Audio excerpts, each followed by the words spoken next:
Middle Mid Range Narcissist. Angel with a dirty face. As you know from my work, to enable you to understand the varying differences and similarities between narcissists, I have divided them into schools. There are 4 schools: lesser, mid-range, greater, and ultra, with varying similar characteristics and also differing ones. For instance, all of those schools have no emotional empathy whatsoever. All of those schools have the need for control. All of those schools manipulate. However, there are differences with regard to the type of fury that's demonstrated, the use of a facade, the types of manipulations, cognitive function, level of success, and so on and so forth. Those schools are further divided. Lesser are divided into 4 sub-schools, greater into 3, mid-range into 4. The middle mid-range, as the name suggests, sits within the middle of mid-range narcissists and divides into 2. The anodyne false angel, that is type A, and the crybaby, which is type B. However, A and B both share in common the capacity for being an angel with a dirty face. You might see shades of this characteristic with a lower mid-range and an upper mid-range, but it's most at home with the middle mid-range narcissist, either A or B. You are surrounded by these angels with dirty faces, albeit you're often unable to see that encrusted filth that cakes them as a consequence of the facade that covers it. You are oblivious to the touch which taints and the soiled footprints which beat a path back and forth to you.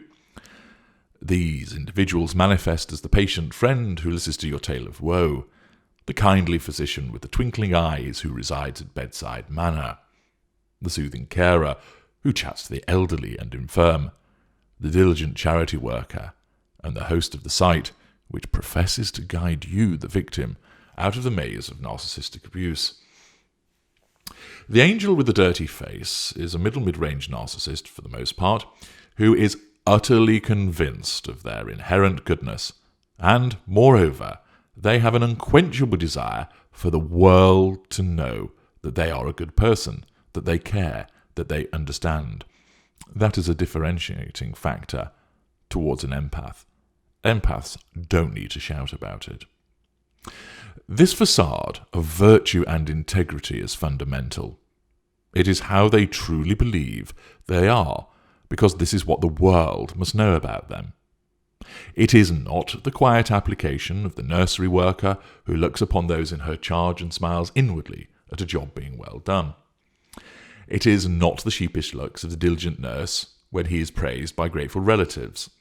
It is not the patient smile and humble response of the therapist who is hand-holding their distraught charge through their 3rd meltdown of the year.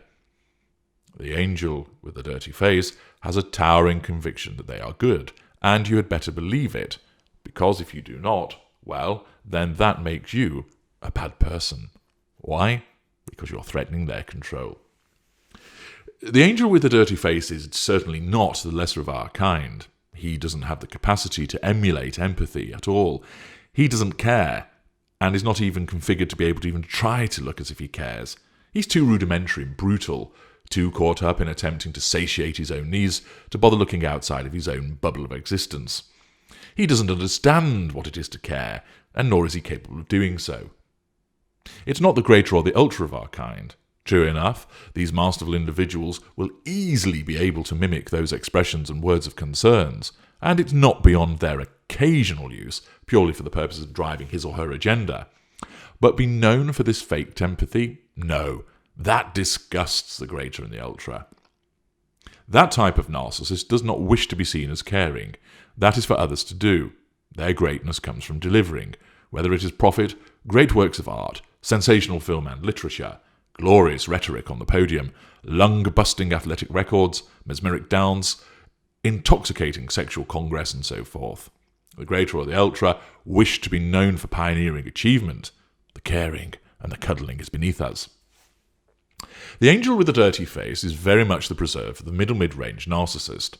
He or she truly believes that they are a good person. They want you to know it too, and you must accept it. Well, because in their world it's true. They believe that they care about other people. They think that they do good work, but they must be acknowledged for it, and this must occur repeatedly. They want the recognition. They want you to tell them how good they are, that they are helping people, that they see you understand, that they are honest and decent. Of course, all of these responses are the fuel that they instinctively crave, although they are unable to recognize that. They see nothing wrong with being identified, highlighted, and rewarded for their sterling work. After all, doesn't that just tell more people about the good that they are doing? There are those of the mid-range school who are obsessed with such a portrayal. It matters to them that they are seen as the local community pillar, the teacher whose pastoral care is second to none, and the organiser of charity bakes and cancer research sales within the office. Where there's a good cause, there's a good chance that you will find an angel with a dirty face. These individuals are everywhere, and they are difficult to spot because, of course, they believe what they show the world. The great and the ultra know the charismatic front that he advances, masks the seething malevolence and smiles, and doles out that cold reptilian smile as he sees yet another sleepwalking into his grasp. The angel with the dirty face doesn't have that awareness.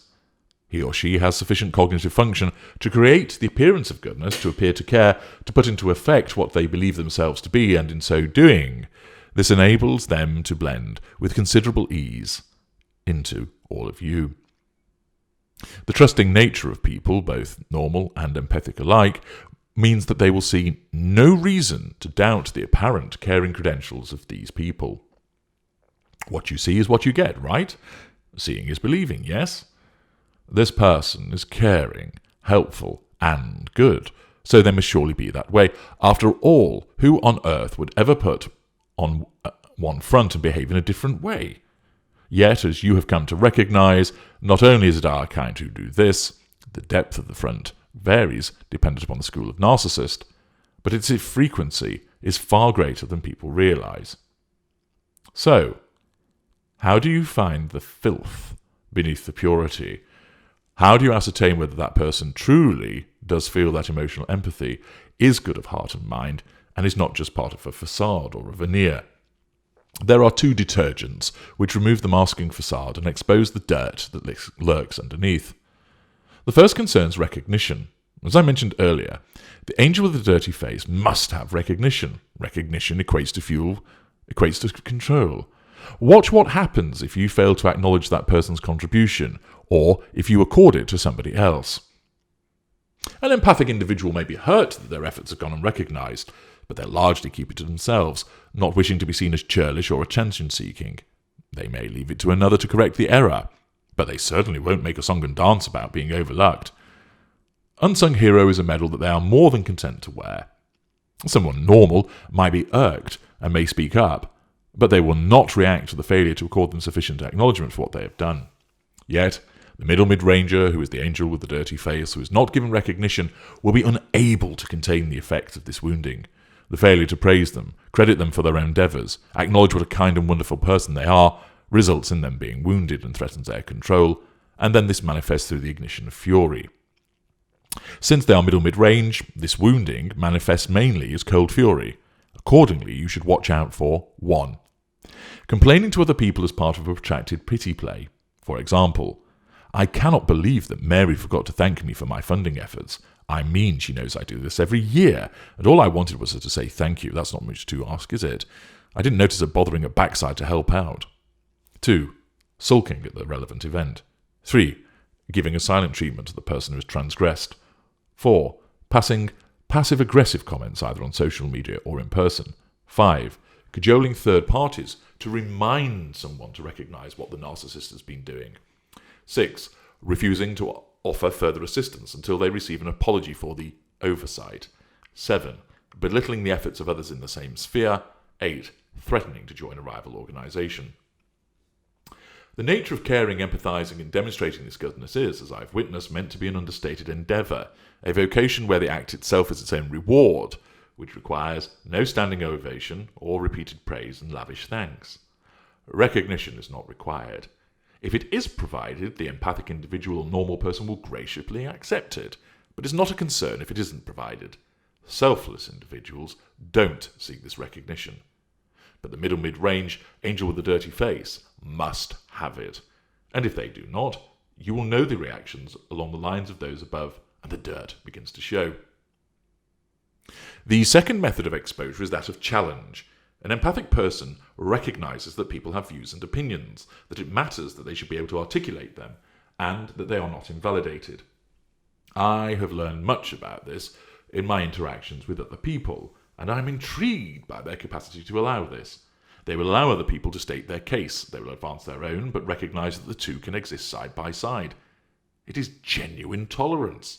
It isn't done for show or for kudos, but born out of the empathic trait of decency, of allowing the voices of others, and also of being an excellent listener. Not so the angel with the dirty face.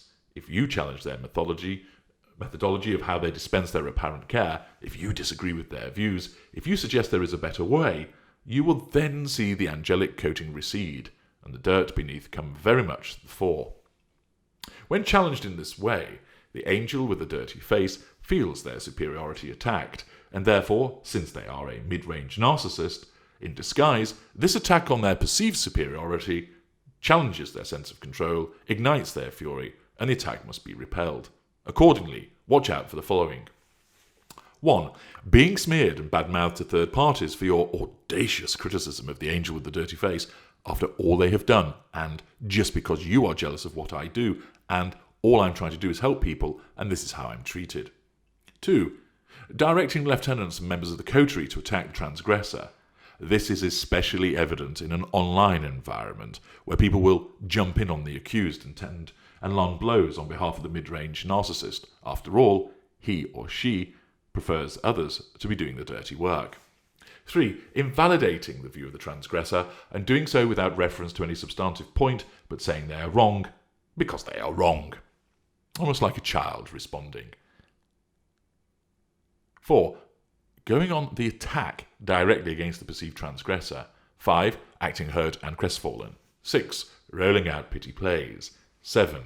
Accusing the transgressor through projection, most notably labelling them as a narcissist. 8. Isolating the perceived transgressor through familial or social ostracization, removal from social media, removal from committees or employment. The angel with a dirty face is a dangerous individual because their veneer and facade enables them to inveigle themselves into positions of relative authority, and from there, when their endeavours are not recognised and or others politely question or challenge their way of doing things, rather than listen and apply, they will allow the dirt to emerge and use it to smear and pollute the innocent and those who are genuine in their intentions. This dirt muddies the water to such an extent, and so convincing are the performances of the mid-range narcissist in these scenarios, especially the middle mid-range, that those who have done wrong end up being made to be the scapegoat. They are pilloried and driven out. Of course, achieving such an outcome only reinforces the angel with the dirty face's notion that he or she is absolutely right and what they did was justified. You will now begin to recognize these angels with dirty faces, and it's time to do some cleaning. I'm H.G. Tudor. Thank you for listening.